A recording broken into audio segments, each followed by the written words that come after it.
Bismillahirrahmanirrahim. Elhamdülillah. Elhamdülillahi Rabbil alemin. Vessalatu vesselamu ala hayri halqihi. Muhammedin ve alihi ve ashabihi ecma'in amma ba'd. Esselamu aleyküm ve rahmetullahi teala ve berekatuhu. Allah subhanahu ve teala'ga cheksiz hamdu sanolar bo'lsin. Bugün ulug' kunlar, qish fasllariga sog' salomat chirilda yetib keldik. Mana qorlar yog'di. Kechagina bitta ko'ylak ustimizda og'irlik qilayotgan edi. Bugun qavat kiyimlar kiyib, o'zimizni sovuqdan saqlanishga harakat qilamiz. Har bir faslni o'ziga yarasha bir nash'asi bor. Har bir faslning o'ziga yarasha bir kayfiyati bor. Shuning uchun bu qish oylarini, qor faslarini bir yaxshilik bilan boshlashlikni niyat qildik. Bugungi duolarimiz, ma'ruzalarimizni hammamizga Alloh manfaat aylasin. A'udhu billahi mineşşeytanirracim. Bismillahirrahmanirrahim. Yes'alunaka mâzâ yunfiqûn. Kul mâ enfaqtum min hayrin felil vâlideyni vel akrabîne vel yetâme vel mesâkine ve bilis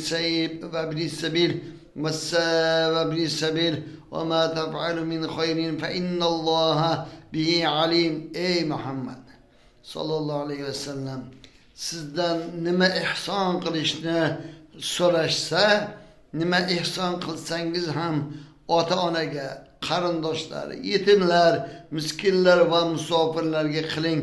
Qanday yaxshilik qilsangiz ham Alloh uni albatta biladi dedi. Ya'ni Alloh subhanahu va taolo Payg'ambar alayhisolatu vasallamga o'z ummatlariga ihson qilishlik to'g'risida ko'rsatmalar beryaptiki, nima ihson qilsangiz ham ota-onalarga qiling, qarindoshlar, yetimlarga, miskin va musofirlarga qiling. Qanday yaxshilik qilsangiz, kattami, kichkinami, qanday yaxshilik qilsangiz ham Alloh subhanahu va taolo qilgan yaxshiliklaringizni biladi, savobini beradi, doimo nomai a'mollaringizga yozib boriladi deb marhamat qilmoqda. Ihson deganda odatda birovga biror ne'matni berish va fazli karam ko'rsatish tushuniladi. Lekin ihson so'zi lug'atda yaxshilik qilish. Yaxshilik qilishlik ham bir ihson. Bir insonni ko'nglini ko'tarish ham ihson. Bir insonga ilm berishlik ham ihson. Qisqasi ilm o'rganish ham ihson. Bir insonni yomonlikdan yaxshilikka qaytarish ham bu ham bir nima ihson hisoblanadi. Bir muhtoj, g'arib, kambag'al insonga bir yordam qilsangiz, unga ihson qiladigan bo'lsangiz, o sizni qilgan ihsoningiz bilan, ya'ni ihsonni astoydil chin dildan qilsangiz, ko'nglingizda bir xotirjamlik, xushnudlik kayfiyatingiz ko'tariladigan, bir insonni og'irini yengil qildim degan, Alloh taoloning roziligini inshaalloh topdim degan bir xursandchilik paydo bo'lish insonni ruhoniyatiga katta bir yaxshiliklar ato qiladi. Shu bilan bir qatorda sizdan yaxshilik ko'rgan, ihson olgan inson ham sizga nisbatan hurmati oshadi. Qalbida sizga nisbatan adovat, yomonliklar uzoq bo'ladi. Shuning uchun ham demak Alloh subhanahu va taolo siz bilan biz mo'min musulmonlarga yaxshilik qilishlikka buyurmoqda. Va An'am surasida marhamat qiladiki, kim bir yaxshilik qilsa, unga o'sha yaxshiligi 10 barobar qilib qaytariladi. Demak, birovga yaxshilik qilish, birovga nafaqa berish, birovga ihson berishlik bilan mol dunyomiz kamayib qolmaydi. Balki Alloh subhanahu va taolo kutilmagan joydan o boyligimizga 10 barobar qilib, ya'ni berganimizga 10 barobar savob ham beradi, mol mulkimizga baraka ham beradi. Shunday odamlar borki, birovga bir tiyin bermaydi, baxil, mol dunyosi tiqilib yotibdi, lekin xuddi birovga bir so'm beradigan bo'lsa, kambag'al bo'lib qoladigandek, boyligini sarf qilishlikdan, ihson qilishlikdan qo'rqadi. Shuning uchun ham bunday baxil insonlardan bo'lmasligimiz kerak. Shu bilan bir qatorda bizlarni yemasdan, ichmasdan, tunlari bedor bo'lib, kasal bo'lganlarimizda mashaqqat chekkan farzandim olim bo'lsin, ulamo bo'lsin, o'qisin, odam bo'lsin deb turib ta'lim tarbiya bergan, odob axloq bergan, uy joy qilib bergan, bizni og'irimizni yengil qilib, doimo bizlarning haqqimizga barakalar so'rab duo qilgan ota-onalarni ham ko'p va xo'p ehsonlar, yaxshiliklar qilish kerak. Eng yaxshisi otajon, onajon deb shirin so'zlar bilan ularni ko'nglini ko'tarmoqligimiz kerak. Ularga qo'limizdan kelguncha ko'p va xo'p yaxshiliklar, ehsonlar qilishimiz kerak. Ko'plarimiz ko'chada taomlarni zo'rini yeymiz, yaxshi ovqatlarni yeymiz, ammo ota-onaga kelganda ular esdan chiqib qoladi. Ularga bir siqina kavob olib kelib, ularni ko'nglini ko'tarib duo qilishlikni afsuski ko'pchiligimiz bilmaymiz yoki fahm farosatimiz yetmaydi. Zero Alloh taolaka va taolo ota-onalarga yaxshilik qilishga buyurmoqda. Mo'min inson, haqiqiy erkak farzand demak ota-onalarini ko'nglini ko'taradi. Ko'p qizlarimizni ham ko'ramiz. Ota-onalariga shu darajada mehribonki, farzandlar, o'g'illar ularning oldida orqada qolib ketadi.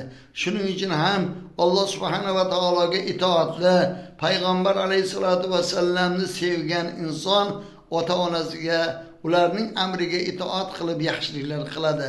Shu bilan bir qatorda payg'ambar Muhammad alayhisolatu vasallamning aytgan pandlariga, hadislariga amal qilish, o zotni yaxshi ko'rishlik ham bu ham bir katta ehson bo'ladi. Payg'ambarimiz Muhammad alayhisolatu vasallam ko'p hadislarga yetimlarga yordam qilishga buyurmoqda. Zero Alloh subhanahu va taolo ham buyuryapti, yetimlarga, miskinlarga yordam beringlar, ehson qilinglar deb turib.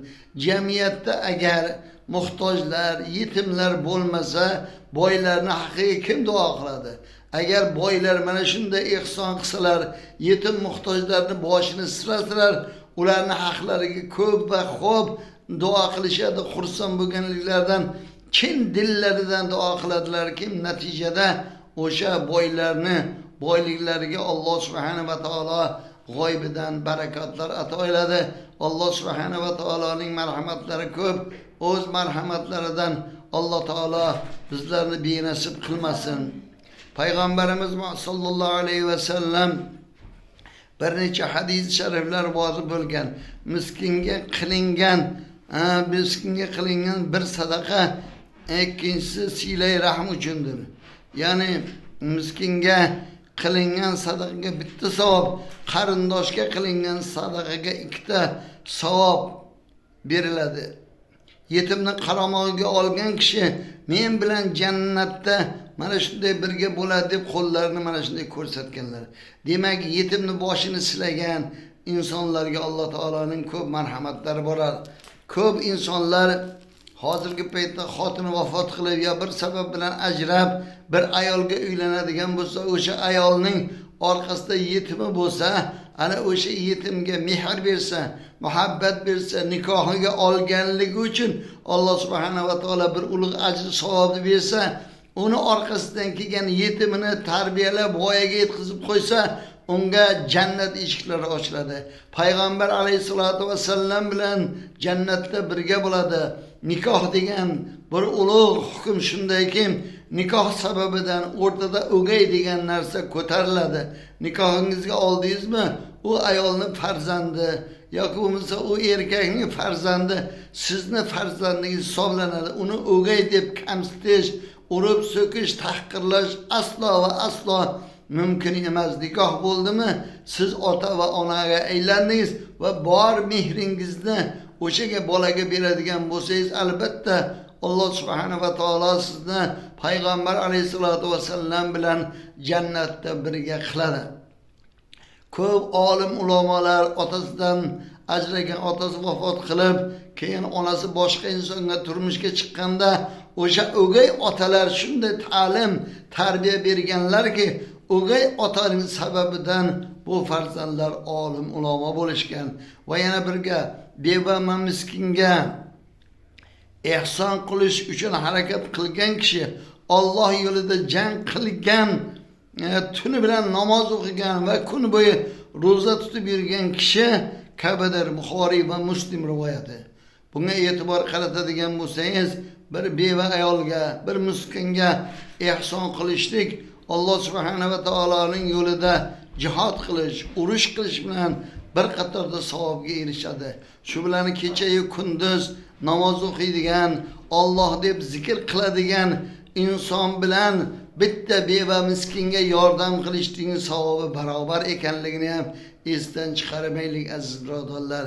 Alloh subhanahu va taolo albatta bizning ibodatimiz, zikrimizga ko'p va xo'p savoblarni beradi. Shu bilan bir qatorda bir beva, ayniqsa hozirgi paytda bevalarimiz ko'p, o'shalarga yordam berish, ularni yetimlarga ko'maklashish, ularni og'irini yengil qilish, Alloh subhanahu va taoloning roziligi uchun jang qiladigan askarga beriladigan savobni qatorida savob beradi. Shuning uchun ham Alloh subhanahu va taolo bizlarni nima amal qilayotganligimizni, niyatimiz qanday ekanligini bilguvchi zot bo'lganligi uchun ham Alloh subhanahu va taoloning roziligi payg'ambar Muhammad alayhisolatu vasallamning bilan birga jannatda birga bo'lishni xohlagan insonlar demak bu dunyoda ihson qilsinlar. Alloh subhanahu va taolo rozi bo'ladigan ishlarni qilsinlar. Alloh taolo buyurgan savob amallarga yuz tutib qayt deb qaytargan yomon amallardan qaytsalar, Alloh subhanahu va taolo inshaalloh o'zi va'da qilgan ulug' ajr mukofotlarga bu dunyoda ham oxiratda ham muvaffaq aylaydi. Alloh subhanahu va taolo hammamizni o'zi yaxshi ko'radigan bandalardan qilsin. Alloh taolo yog'ayotgan qorlarimizni bizni rizq, ro'zimiz uchun, boyliklarimiz uchun baraka aylasin. Alloh subhanahu va taolo juma kunlarida qiladigan barcha xayrli, savobli amallarimizni dargohida qabul aylab, Alloh subhanahu va taolo yaxshi ko'rgan bandalardan bo'lishligimizni, mu'minlardan bo'lishligimizni nasib etsin.